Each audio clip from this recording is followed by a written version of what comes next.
Welcome back to FM Story as we embark on the beginning of Season 5. We've finished third in the 4 seasons so far, so can we possibly finish any higher than that? Let's find out.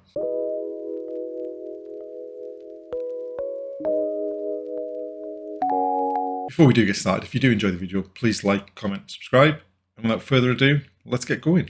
We are now on the verge of the beginning of Season 5, so before we actually get into the action, we'll have a look at what we've done this summer. In terms of transfers, only one incoming.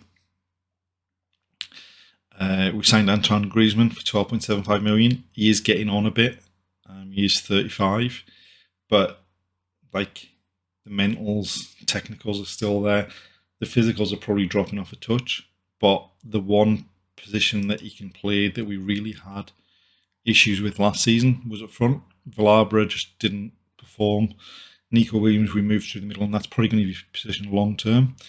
But just an extra body there. The youngsters that we've got coming through, we've got a few forward players, centre forwards in particular, that are promising, but they're too far away from the first team to be relied upon at this moment.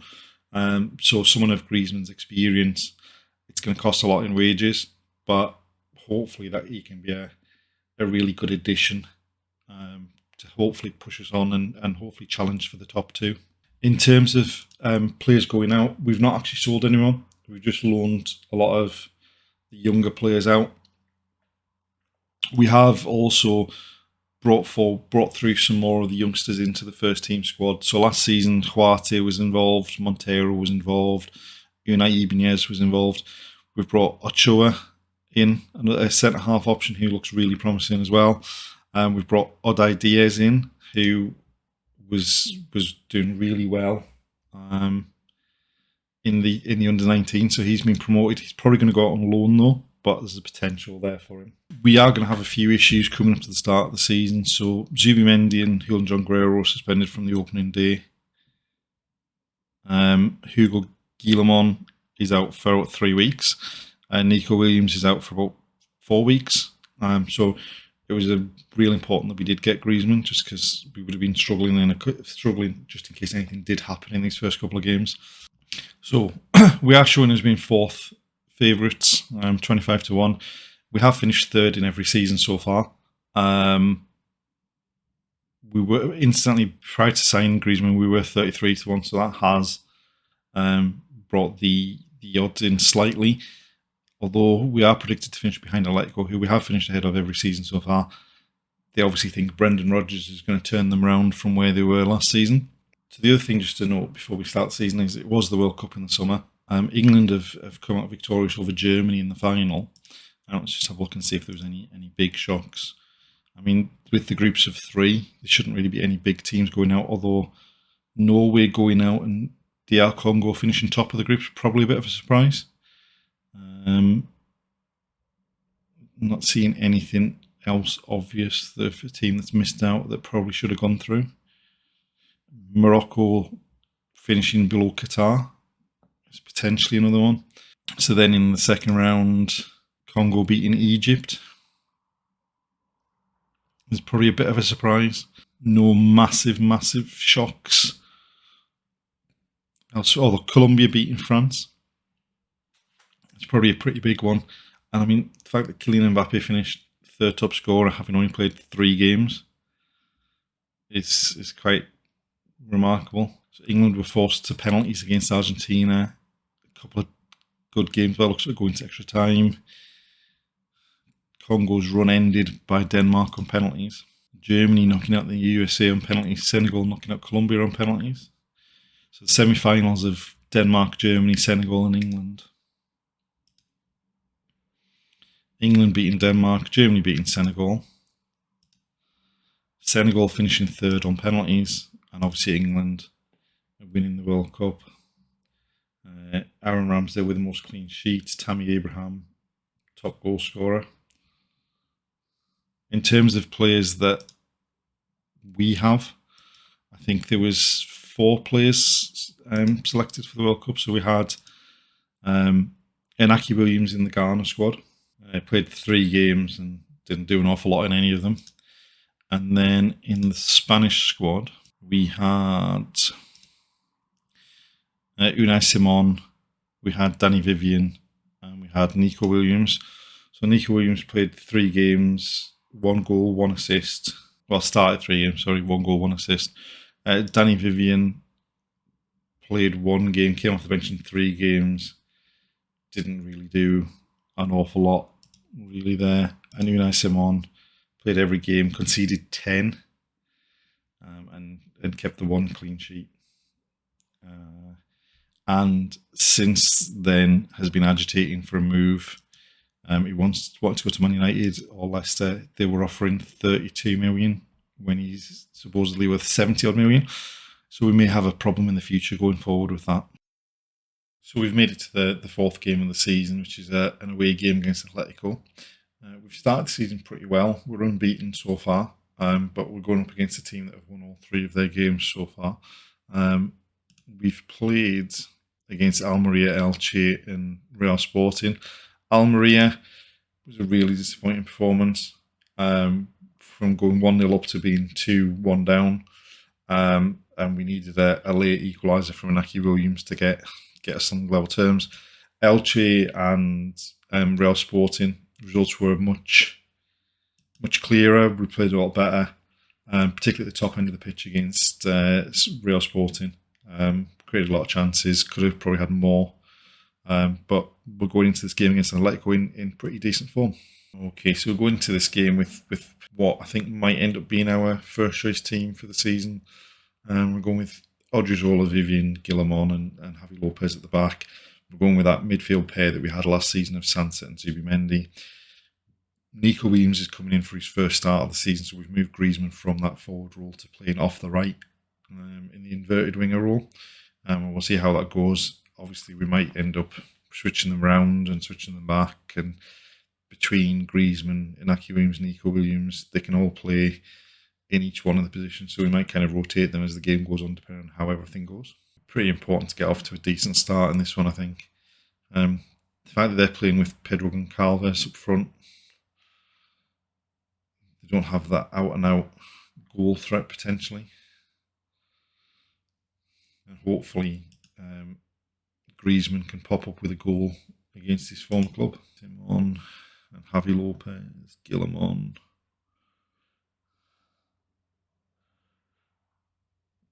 Oh, that was stupid.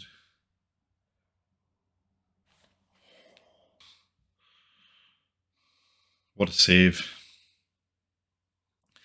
Unai Simon had decided he wanted to leave in the summer, but he's now changed his mind because no one was willing to pony up the cash for him. I mean, overall, we're not behind. So, can't be too disappointed.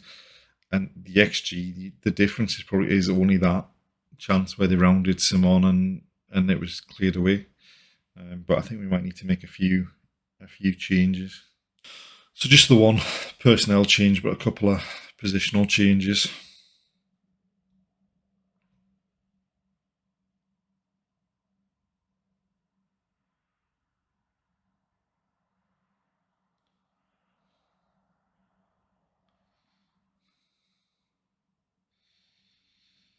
Right, Odriozola looking for Daniel Rodriguez after he's come on. They've blocked the cross and now they're going to... Oh no, we've nicked it. Now they're breaking.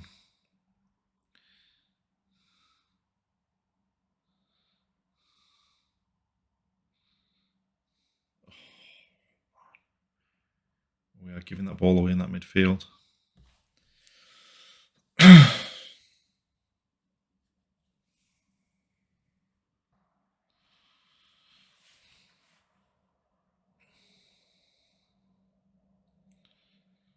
Having made all those changes, they're going to go up the other end and score now, aren't they? Yeah.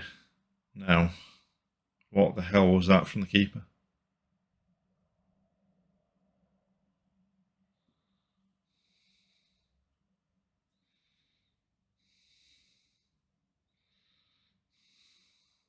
Might have got a deflection, but still. Been dismal. Apart from that sort of 10-minute patch in the first half where we had a load of corners. they've deservedly been the better team.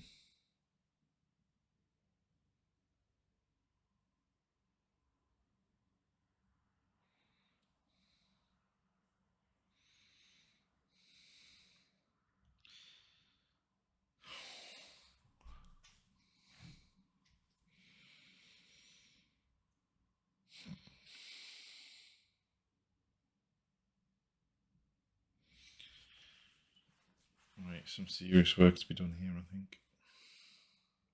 Definitely some work to go ahead. I mean, we've got some big games coming up. We've got Arsenal in the Champions League. We've got Barcelona. We've got Real Sociedad. That's not the kind of result you want to go into them on the back of. So it turns out that game against Atletico was a bit of a starting point for a slump in form. So since that game against Atletico, we played Arsenal in the Champions League. Got beat 2-0, which wasn't helped by a sending off by for Javi Lopez for a bad tackle. And then we kind of had to rejig the team a bit and then conceded 2 first half goals to Bukayo Saka and never really got back into it. The following game against Barcelona started very promising. We were on top in the first half. Both Williams brothers picked up goals. We were leading 2-0 going into half time. And then we switched off for 4 minutes in the second half. Gavi managed to get to the byline and pull it back for Lewandowski to tap in. And then he scored a header from a corner. And we couldn't really push on from there.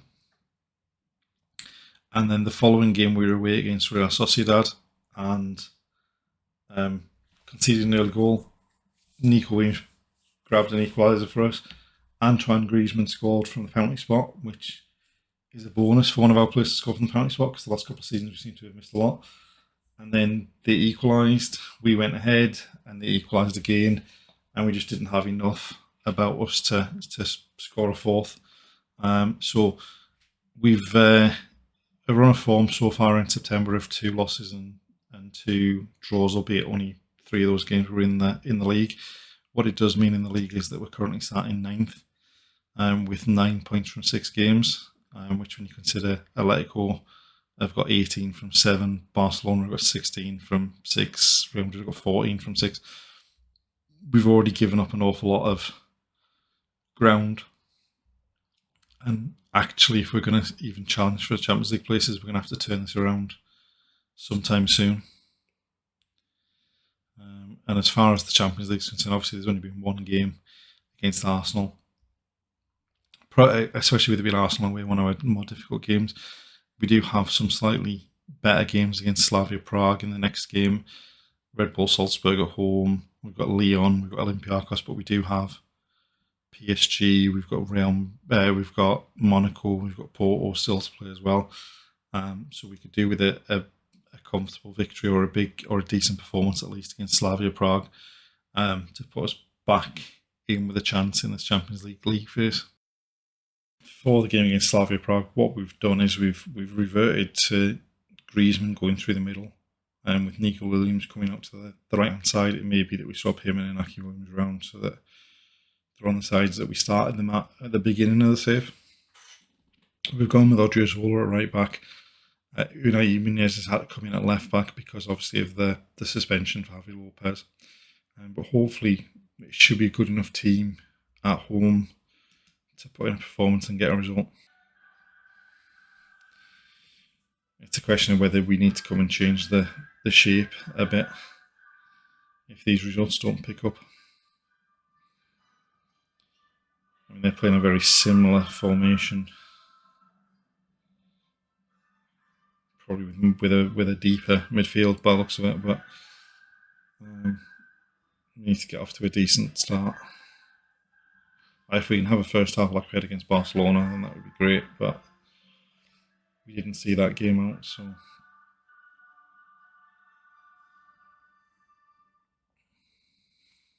plenty of shots early on, but no highlights.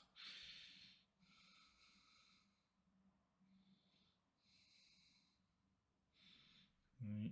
We've nicked the ball back there. Zubimendi to Griezmann, Nico Williams. Oh! That was a decent save by the keeper.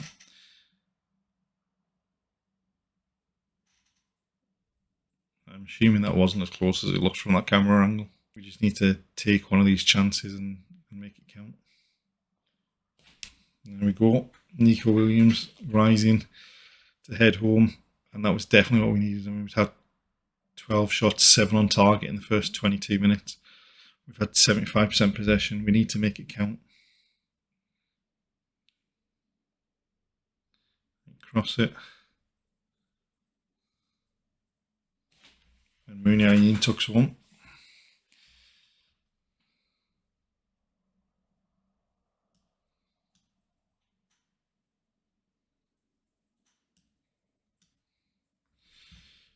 I feel a lot more comfortable now. We've definitely...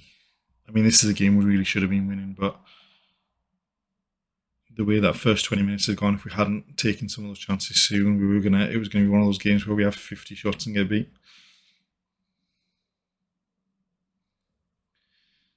I mean, come on, referee.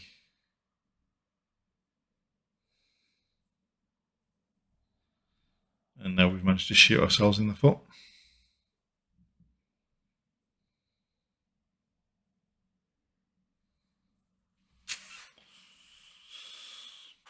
It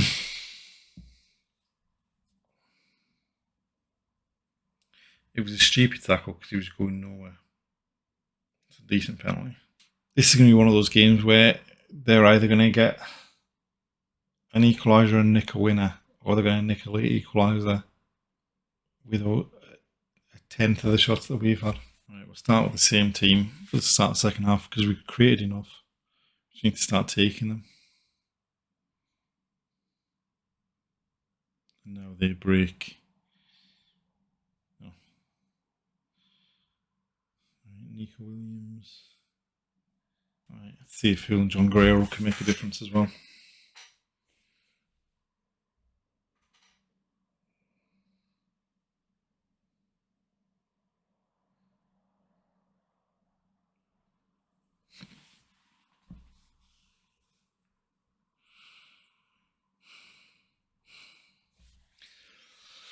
Well, at least the changes in the attacking end, because we're going to need something here.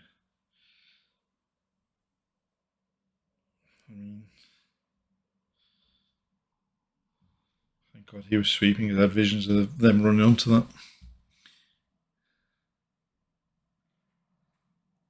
Oh! They're going to go up the other end and nick a winner before the end of this game. And there's a red card coming.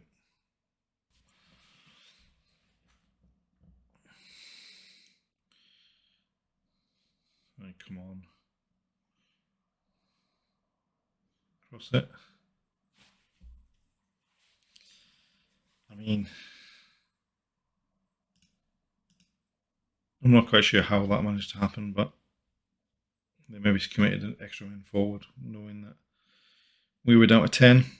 Now we've got to try and do what we've not been able to do in pretty much any game this season, which is look solid at the back for 15 minutes. Q corner, Q goal.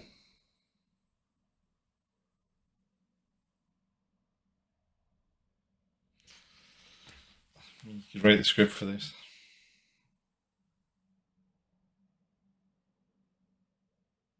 Absolutely not acceptable. It's the defence. Because, I mean, Muniain, Inaki Williams, Nico Williams were all done okay. Sunset in midfield did okay. I mean, even Danny Vivian did okay at the back. We've got work to do. And that's the end of this episode. Safe to say that September's been a bit of a horrific month. And we've got plenty of work ahead to get our season back on track. But we'll see what happens next time. See you then.